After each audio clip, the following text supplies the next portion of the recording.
So have you ever heard of a little show called Avatar: The Last Airbender? I'm not obsessed with it or anything. I just love it too much. Avatar is a precursor of what we think of fantasy animated television. The way Avatar told stories really influenced shows like Steven Universe and Adventure Time to be able to take on these heavier, more nuanced themes and explore them in a way that really didn't talk down to the primary audience of children, but also because it wasn't talking down to children, it allowed older audiences and families to kind of like also be woven in to into viewing the shows with compassion. I think that's what I'm trying to say. Anyway, when we view shows like Avatar retrospectively, we're able to get more out of the way that these stories were told to us and these themes were explored with us. I love how each character in Avatar goes through their own arc. Aang has like the most fantasy hero arc. He is 12 and he has to save the whole freaking universe, and it's fine. It's not fine, but he'll do it, and he did. Aang also has to contend with the guilt of running away from his responsibilities and basically his absence being the cause of this 100-year conflict that wiped out his nation. And Aang is really able to contend with that and grow by his found family with Katara and Sokka and Toph, and he's able to restore balance to the world and really fulfill his duty as Avatar. Katara is weighed down by grief and insecurity. She lost her mother during a raid on her tribe, and she was the last waterbender in the southern nation, so she feels very insecure about her skills. But throughout the course of the show, she's able to become a waterbending master and reconcile with the grief of losing her mother. And then Sokka is also feeling insecure and inadequate when the series starts because he's a non-bender and he had to come of age by himself because of all the men going off to war. Sokka is able to hone his fighting skills throughout the series. He's able to find his own master to learn swordsmanship from. He's got his trusty boomerang forever. Honestly, it's all you need, really, I think. Sokka's really great for that. I don't know, it's just an opinion. Sokka is able to overcome his misconceptions about other groups. Sexism. Sokka is not a sexist jerk anymore. We love that for character development. He's able to prove himself to be very strategic and a great leader in front of his father, Hakoda, the chief of the Southern Water Tribe. He becomes the backbone and the leader of the team and is able to strategically lead them against the Fire Nation. I'm doing a long tangent on Sokka. I love all of his character growth. I think it's great, and he's my baby. Like, look at my precious children. I'd look at my baby off to fight a war. Oh my god, it's Mushu. I'm doing the Mushu thing. My little baby off to destroy people. Toph is really great already. I mean, no character development needed. No. Even Toph learns to be more of a team player and support and care for those around her instead of being such a loner. She even learns how to freaking bend metal, and that was great. Too bad it makes her into a cop. That's not my favorite. This is Avatar we're talking about in a vacuum. Zuko also has one of the best arcs in the series, honestly. Hello, Zuko here. Zuko has a really interesting character arc because he starts out as the series antagonist. And when we start the series, Zuko seems like a classic parallel to Aang. Zuko's motivation is to capture the Avatar and return him to the Fire Nation to restore his honor and basically keep the war going forever. Zuko is also very hot-headed and angry, and Aang is much more playful and goofy. It gets really interesting as we dive deeper into everyone's character in the show. About 8 episodes into season 1, in the episode The Storm, that really starts to explore why Zuko is so determined to capture the Avatar, we discover that Zuko received his scar on his face from his father, burning his face and banishing him in a duel and sending him on this seemingly impossible mission to capture the Avatars. They really start to stitch together what fuels Zuko's rage and resentment and why he's so determined to keep the war going. The show really begins to set up a sort of thesis statement that without being able to balance each other, Zuko and Aang won't be able to resolve the wider conflict going on in the world. In the storm, we see that it's because Zuko spoke up against one of his father's generals. Zuko was challenged to an Agni Kai by the general, but because the general was in the Fire Lord's war room, he had to fight against his father in this duel. Zuko refused to fight against his father, and his father burned his face in retaliation. Zuko comes from a fractured family, and his father is ego-driven, and truly all his father cares about is gaining power. The Fire Lord Ozai is very Machiavellian in his pursuits of power. He just wants to gain as much power as possible and ensure the Fire Nation's dominance as his legacy. Zuko's banishment was only the short-term culmination of his father's resentment toward him. He's often treated as a scapegoat, and he usually receives most of his father's ire. And the show really begins to start to explore the dynamics at play here and how they influence Zuko. His father contrasts to Uncle Iroh, who has left behind his status and prestige in order to accompany Zuko on this kind of impossible trek, and really serves as much more of a mentor and guide for Zuko and a warm, supportive figure than anyone in his family has. And I think it's safe to say that Zuko's father has narcissistic type personality traits. In families with narcissists or narcissistic adjacent actors, the dynamics of the family inevitably become very fractured and very dysfunctional, and usually this is damaging to everyone who's involved in some sort of relationship to the narcissist. While every personality type and a lot of personality traits are technically neutral and exist much more in a gray space than black or white, good or bad, we can see aspects of these personalities intensify depending on how much they are furthered by society at large, and I'm speaking as a United States socialized individual. I am speaking broadly, but personally I was diagnosed with ADHD as an adult, and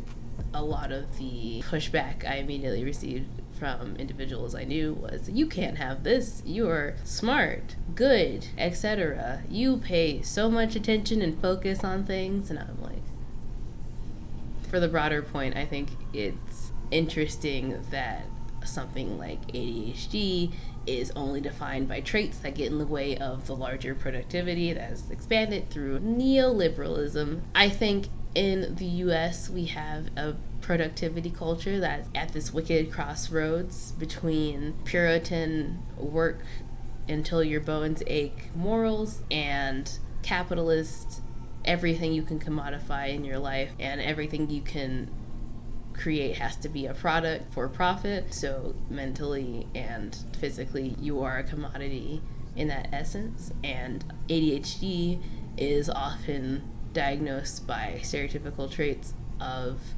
disruptive personality aspects. And for me personally, everyone assumed I couldn't have it because I wasn't being hyper disruptive, etc., in obvious ways. And we're all still learning. I'm not trying to say anything in my opinions is perfect, but I do want to say all of that to really emphasize that personality types aren't inherently bad or good. We just treat them a certain way, and because of that, other aspects tend to develop and evolve. But I think it's interesting to see the nature versus nurture combination come to a head in certain traits for certain personality types and behaviors, and usually the traits that are celebrated or chastised respectively will really emphasize what we associate with those personality types. So usually we see narcissists show up in ways that they are celebrated for their strength of ego in kind of wider society in the way capitalism operates. We celebrate figures that are very callous and ruthless and Machiavellian. I love history and I hate how much of it is just wow, the founding fathers, so good, so smart, so innovative. All those slaves they had, who cares? It's okay. They were guilty about it. They did. You know what they did? The most, and that's why they're the best. All that to say that no personality is inherently damaging. Damaging behaviors can be encouraged depending on the structure of the society at large. And I think the way that we explore this through narrative works can be very interesting. There's a therapist that posts videos on YouTube talking about narcissistic abuse because she specializes in helping victims of narcissistic abuse. Nobody has a perfect family, but a narcissistic parent is a special kind of hell. It's decades of day-to-day invalidation, meanness, pettiness, manipulation, gaslighting. This is the stuff that damages a soul from the inside out. And yes, you were robbed, because every child deserves a childhood full of unconditional love and acceptance, of a parent who sees and who values them, of a parent who is not selfish and egocentric, of a parent who has empathy and can put a child's needs first. If you didn't get those things, you were robbed. And that knowing that can fill you with resentment, grief, regret, and rage. There are no second chances on childhood. And to not get this is to have been stolen or robbed of a fundamental need in life. Trauma from enduring a narcissistic parent can echo throughout your life, and it does fracture your initial base and understanding of yourself and the people around you. A good metaphor I think of for growing up under a narcissistic parent is Saturn devouring his children. Saturn is also known as Kronos in Greek mythology. Kronos was a titan, and he was the king and leader, and he was told, I think by an oracle, that he was destined to be overthrown by his children because they're going to become more powerful than him. And Kronos said, no way, not me. Whenever his wife Rhea gave birth to a child, Kronos would eat his child, and he called them whole, and so they continue to live because they're gods. And so he just had a bunch of grown kids in his stomach, and that was what he was doing. Unbeknownst to Kronos, Rhea whisked away the last child that they had together and gave him a stone instead of a baby to swallow. And he was raised in secret away from everyone else. And that kid was Zeus. So Zeus got strong, he freed all of his siblings, and it was like, screw these guys, am I right? And everyone's like, hell yeah. And then they fought. And so anyone that sided with Kronos, Zeus and his siblings destroyed and cut them up into a bunch of little pieces and scattered them around the world. Thanks, Hades, for bringing that back to the forefront of my mind. Personally, I think Zeus is a fuckboy, respectfully. Kronos tried to fight fate by destroying his children, and he lost. And his whole legacy is wanting the destruction of his children and failing. And there's a portrait that is more literal than the mythology originally, but I do think it's kind of a good symbology of how it feels to contend with having a narcissistic parent. They see you as like a threat they have to take apart piece by piece. They're gonna try to destroy you and your sense of self. One of the earliest steps recommended in therapy is to grieve your childhood when you're raised by a narcissist. I aligned loosely the seasons of Zuko's character development with the 5 stages of grief, and season 1 is pretty much all anger and a little denial. Season 2 is much more of like depression, and the very end is bargaining. Season 3 is mixed with like denial again and a little bit of bargaining until he hits the acceptance and joins Team Avatar like a cool guy. I think Zuko's character arc becomes even more powerful because of how he oscillates through the stages of anger and bargaining and depression and denial before he really does accept what he's lost and what life he can live in good conscience and moves on. When we meet Zuko in season 1, he's using his rage as his only motivator to capture the Avatar and return him to the Fire Nation to regain his honor. He's driven by resentment and shame and a burning desire to return to his old life as soon as possible. But there are a few little moments that show that Zuko's not totally like lost in his angry pursuit of Aang. Uncle Iroh is accompanying him as kind of a guide and a gentle hand to motivate him to not just be vindictive and not be totally consumed by what Iroh knows is the wrong path for Zuko, but Zuko has to still figure that out. And there's small moments like Iroh gets distracted by a hot spring. He's living life, man. I want to be like Iroh when I'm old. Iroh is captured by Earth Nation soldiers, and Zuko, who is relatively close to the Avatar, actually stops his pursuit of Aang in order to save Uncle Iroh from capture, disguises himself as the Blue Spirit, and frees Aang from Fire Nation captivity. And then Aang saves Zuko when he's poisoned. You know what the worst part about being born over 100 years ago is? I miss all the friends I used to hang out with. Before the war started, I used to always visit my friend Kuzan. The two of us, we get in and out of so much trouble together. He was one of the best friends I ever had. And he was from the Fire Nation, just like you. If we knew each other back then, do you think we could have been friends too?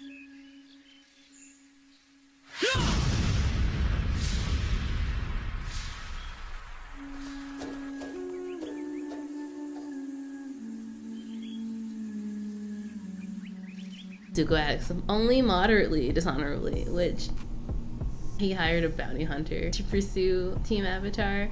So those aren't good, but they give us little hope spots for Zuko. I think a lot of his anger and processing sets up a clear background for Zuko to be a conflicted character versus just a villainous character. Season 2 brings out Azula. She's really an antagonist. She is not playing games. Azula is much more of a pragmatic antagonist than Zuko is. She is his obvious antithesis in personality and action. She's cold, she's manipulative, she's precise, versus Zuko's angry boy, trying his best, not very good at this. She's even visually contrasted to Zuko because her fire is blue, which they're like, that means she's colder.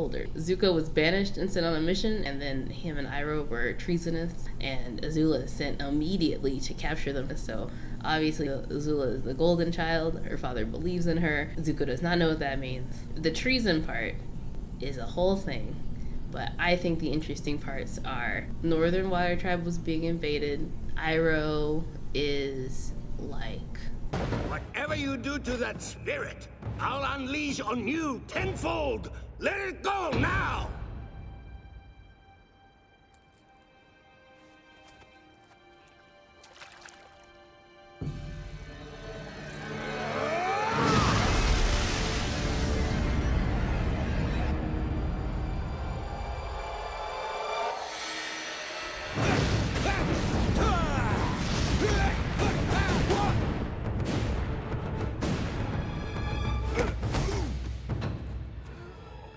Iroh is ultimately on the side of balance. Oh, my neighbor's doing the bass thing. My neighbor sucks. And he just does his bass all the time. So I'm gonna keep going because this won't stop. More chaotic than the sirens is my neighbor's bass.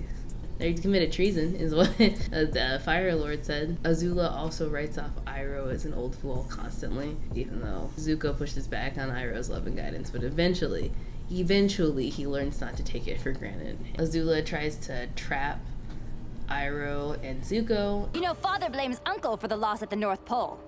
And he considers you a miserable failure for not finding the Avatar. Why would he want you back home, except to lock you up where you can no longer embarrass him?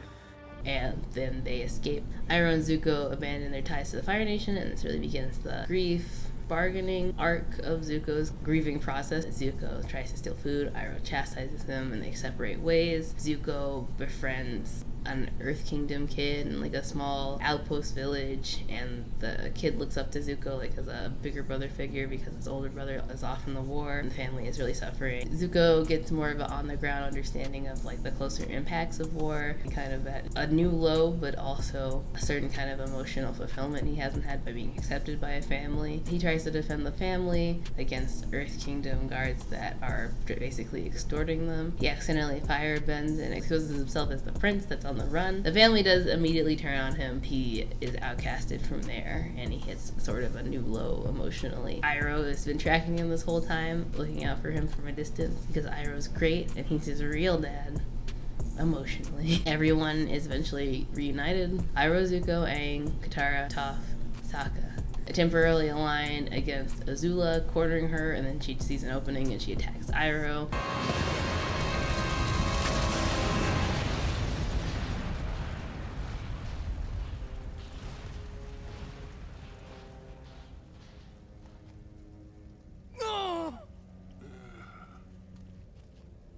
Get away from us! Zuko, I can help.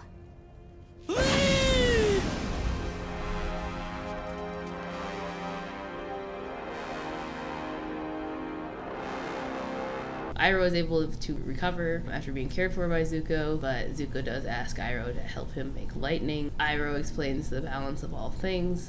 Fire is the element of power. The people of the Fire Nation have desire and will, and the energy and drive to achieve what they want. Earth is the element of substance. The people of the Earth Kingdom are diverse and strong. They are persistent and enduring. Air is the element of freedom. The air nomads detached themselves from worldly concerns and found peace and freedom. Also, they apparently had pretty good senses of humor. Water is the element of change. The people of the Water Tribe are capable of adapting to many things. They have a deep sense of community and love that holds them together through anything. Why are you telling me these things? It is important to draw wisdom from many different places. If we take it from only one place, it becomes rigid and stale. Understanding others, the other elements, and the other nations will help you become whole. And Zuko, he tries to bend lightning, and unfortunately he's too emotionally unstable, and he can't control his anger because all his firebending is fueled by his rage at this point. Zuko tries to get Iroh to teach him to redirect lightning. Iroh says, "No! Are you kidding? No." And then Zuko stands in a storm. You've always thrown everything you could at me. Well, I can take it, and now I can give it back! Come on! Strike me! You've never held back before!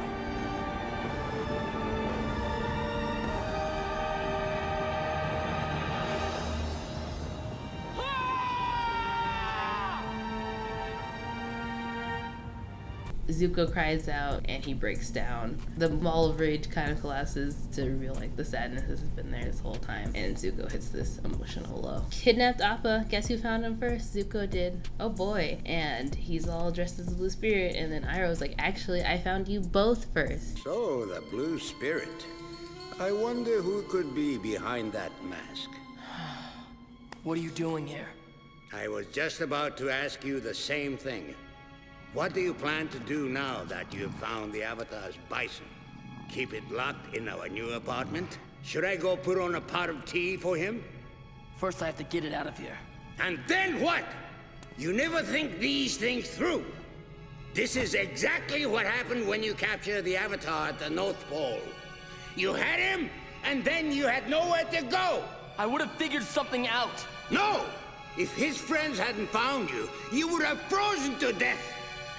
I know my own destiny, Uncle. Is it your own destiny? Or is it a destiny someone else has tried to force on you? Stop it, Uncle.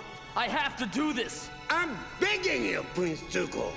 It's time for you to look inward and begin asking yourself the big questions. Who are you?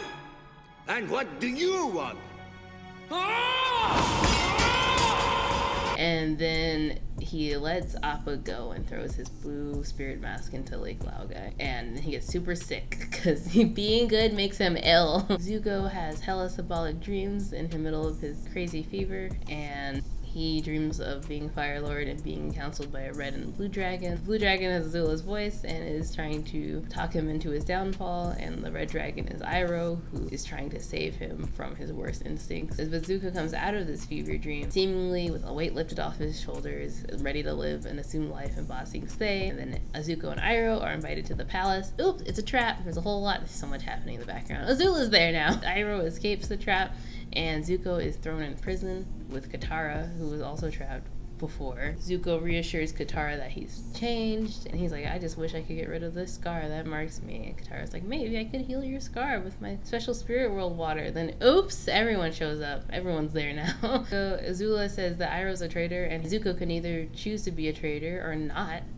and have his honor restored, and she offers him the impossible, his life before all of this happened. And Zuko flips. He flips so fast. He tries to attack everyone. Aang goes into the Avatar state. Azula shocks him with lightning, so everyone's like, oh my god, is the Avatar dead?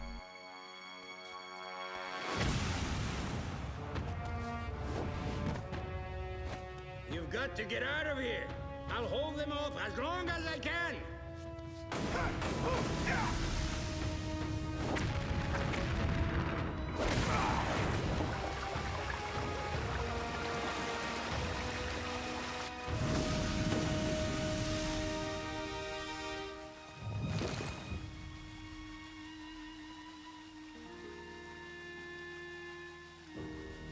Katara heals Aang, so he's still alive. She resurrects him with Spirit World Water.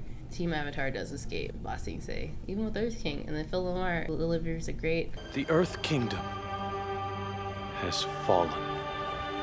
always lift up the mood with Phil Lamar. Oh boy. But you know who's happy about the end of the world? Zuko is now. He's a villain again, baby. Then we're going to season 3.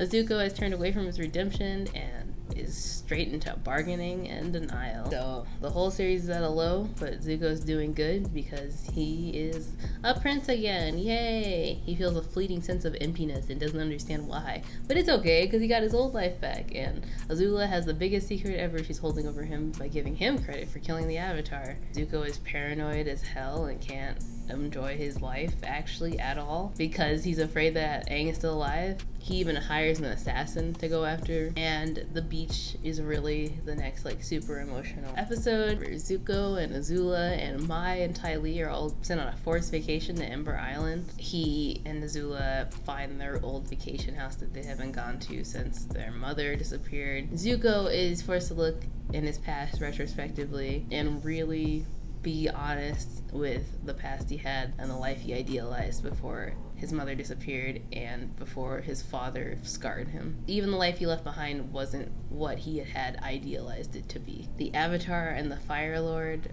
are really kind of bringing the storm full circle. Aang and Zuko learned about the past friendship between Fire Lord Sozin and Avatar Roku. Roku and Sozin were childhood friends, and Sozin had ambitions to force the world under Fire Nation rule, so Roku tried to quell that out of him, and then Sozin made more aggressive war plans, and then Roku and him got in a fight one time, and he was like, I can still talk him out of it.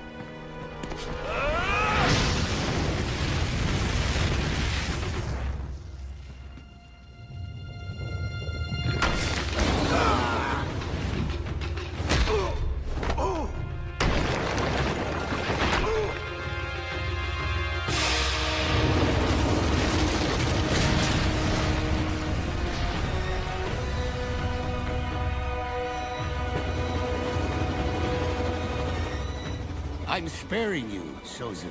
I'm letting you go in the name of our past friendship. But I warn you, even a single step out of line will result in your permanent end.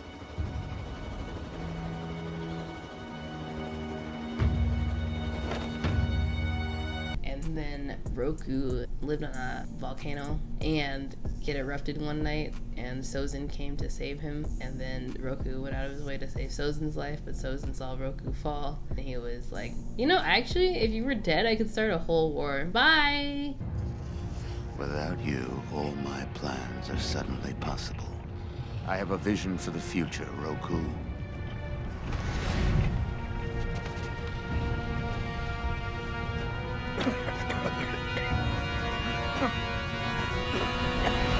And then Roku dies. Sozin then used Sozin's comet to decimate the air nomads, and he spent the rest of his life searching for the Avatar who eluded him because Aang was frozen at the bottom of the ocean. Zuko got this information from Iroh, who was in jail, and he's gone down this rabbit hole, and he's like, what does it mean, Iroh? What does it mean? You'll have more than one great-grandfather, Prince Zuko. Sozin was your father's grandfather. Your mother's grandfather was Avatar Roku. Why are you telling me this? Because understanding the struggle between your two great-grandfathers can help you better understand the battle within yourself. Evil and good are always at war inside you, Zuko. It is your nature, your legacy. But there is a bright side. What happened generations ago can be resolved now by you. Because of your legacy, you alone can cleanse the sins of our family and the Fire Nation. Born in you, along with all the strife, is the power to restore balance to the world. Aang's takeaway from the story is that everyone is capable of good and evil, and he must find a humane way to end the war. Zuko is even invited to sit at his dad's right hand in a war meeting, and he's basically gotten everything that he's ever wanted, but he still feels disillusioned with all of it. The solar eclipse happens the day of Black Sun. Team Avatar's planned surprise invasion seems to have leaked, and it's a whole thing. But Zuko, meanwhile, is confronting his father about how terrible he is. First of all, in Ba Sing Se, it was Azula who took down the Avatar, not me. Why would she lie to me about that? Because the Avatar's not dead. He survived. What? In fact, he's probably leading this invasion. He could be on his way here right now. Get out! Get out of my sight right now if you know what's good for you. That's another thing. I'm not taking orders from you anymore. You will obey me, or this defiant breath will be your last. Think again. I am going to speak my mind, and you are going to listen. For so long, all I wanted was for you to love me, to accept me. I thought it was my honor that I wanted, but really, I was just trying to please you. You, my father, who banished me just for talking out of turn. My father, who challenged me, a 13-year-old boy, to an Agni Kai. How can you possibly justify a duel with a child? It was to teach you respect. It was cruel, and it was wrong. Then you've learned nothing. No, I've learned everything, and I've had to learn it on my own. Growing up, we were taught that the Fire Nation was the greatest civilization in history, and somehow, the war was our way of sharing our greatness with the rest of the world. What an amazing lie that was. The people of the world are terrified by the Fire Nation. They don't see our greatness. They hate us, and we deserve it. We've created an era of fear in the world, and if we don't want the world to destroy itself, we need to replace it with an era of peace and kindness. Your uncle has gotten to you, hasn't he? Yes, he has. After I leave here today, I'm gonna free Uncle Iroh from his prison, and I'm gonna beg for his forgiveness. He's the one who's been a real father to me. Oh, that's just beautiful. Maybe he can pass down to you the ways of tea and failure. But I've come to an even more important decision. I'm going to join the Avatar, and I'm going to help him defeat you. Really? Since you're a full-blown traitor now and you want me gone, why wait? I'm powerless. You've got your swords. Why don't you just do it now? Because I know my own destiny. Taking you down is the Avatar's destiny. Goodbye. Zuko gives his father a great heartfelt speech. Ozai does bait Zuko at the end of all that, because Ozai don't care. Narcissistic parents don't care if you tell them, hey, you've been damaging and terrible to me. Goodbye. Ozai strikes Zuko with lightning, and then Zuko is able to redirect the lightning, symbolizing that he's found an inner sense of peace and quelled the rage inside him. This is really Zuko's culmination of acceptance, and he's able to move on and start his reconciliation with Team Avatar and teaching Aang firebending. Uncle, I know you must have mixed feelings about seeing me. But I want you to know, I am so sorry, Uncle. I am so sorry and ashamed of what I did. I don't know how I can ever make it up to you, but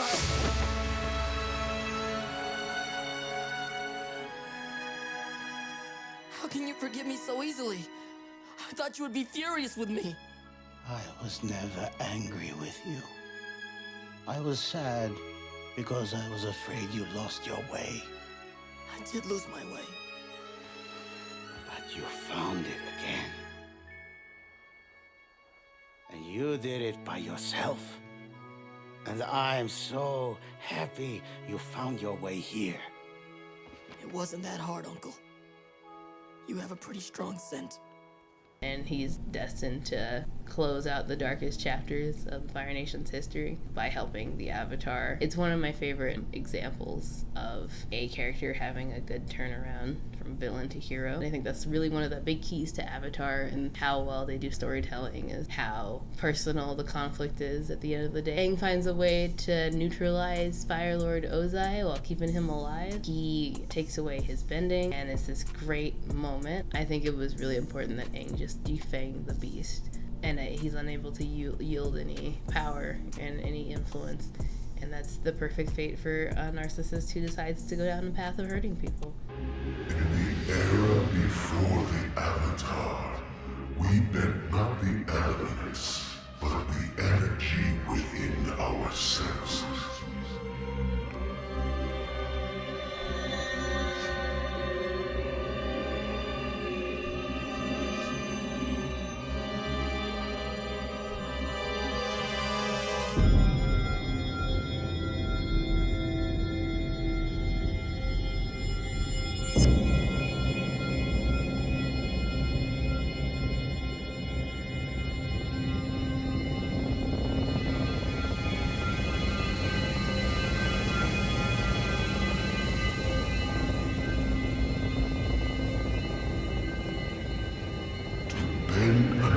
Air's energy.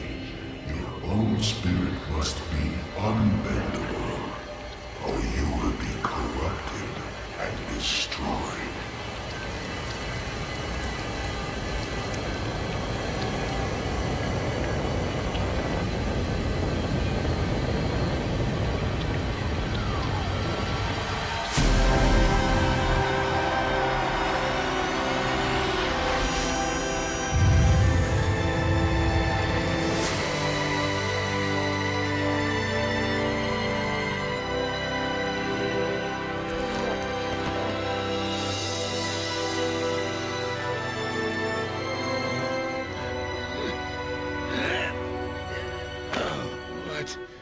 What did you do to me?